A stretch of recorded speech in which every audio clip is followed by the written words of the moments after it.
নেতৃত্বে দেশ নেত্রী বেগম খালেদা জিয়া তারেক রহমানের নেতৃত্বে বাংলাদেশের সকল গণতান্ত্রিককামী দলগুলো ঐক্যবদ্ধ হয়ে যে সংগ্রাম, যে ত্যাগ, যে তিতিক্ষা আল্লাহ রাব্বুল আলামিন দেখেছেন, তার বরকতে একজন স্বৈরশাসককে, একজন ফ্যাসিস্টকে ইতিহাসের নির্মম আস্থা করে নিক্ষেপ করে এই দেশ থেকে পালিয়ে যেতে আল্লাহ রাব্বুল আলামিন বাধ্য করেছে। আমরা আবার আল্লাহ রাব্বুল আলামিনের কাছে শুকরিয়া করছি, সবাই বলি আলহামদুলিল্লাহ। আলহামদুলিল্লাহ।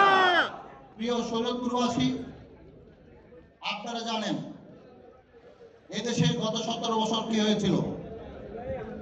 আমি অনুরোধ করবো আপনাদেরকে একটু দয়া করে ডান পাশে যারা আছে তারা একটু আরো চাপেন, আমাকে একটু সাহায্য করেন, আরো চাপেন, আপনার অনুষ্ঠানটা সুন্দর করেন।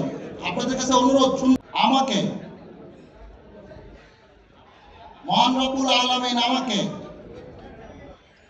দেশ নেত্রী বেগম খালেদা জিয়াকে, আমাদের প্রিয় নেতা জনাব তারেক রহমানকে, এদেশের সকল গুম পরিবারকে, এদেশের সকল 24 জুলাইয়ের শহীদের আত্মদানের বিনিময়ে, সকল মানুষের স্যাক্রিফাইসের বিনিময়ে, ত্যাগের বিনিময়ে রব্বুল আলামিন আমাদেরকে একটি স্বাধীন বাংলাদেশ উপহার দিয়েছেন।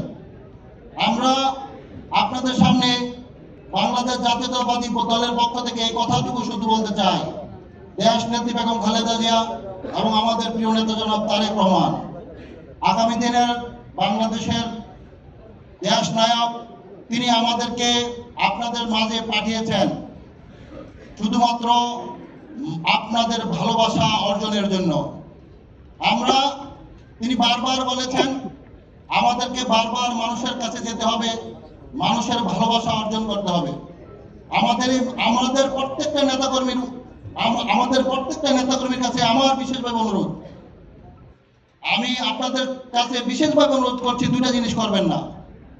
মানুষের মনে কষ্ট দিবেন না, দলে অনৈক্য তৈরি করবেন না। আমরা শরীয়তপুর আবার প্রমাণ করে দিব যে শরীয়তপুরের মাটি দেশ নেত্রী বেগম খালেদা জিয়া তারেক রহমান তথা বিএনপির ঘাঁটি।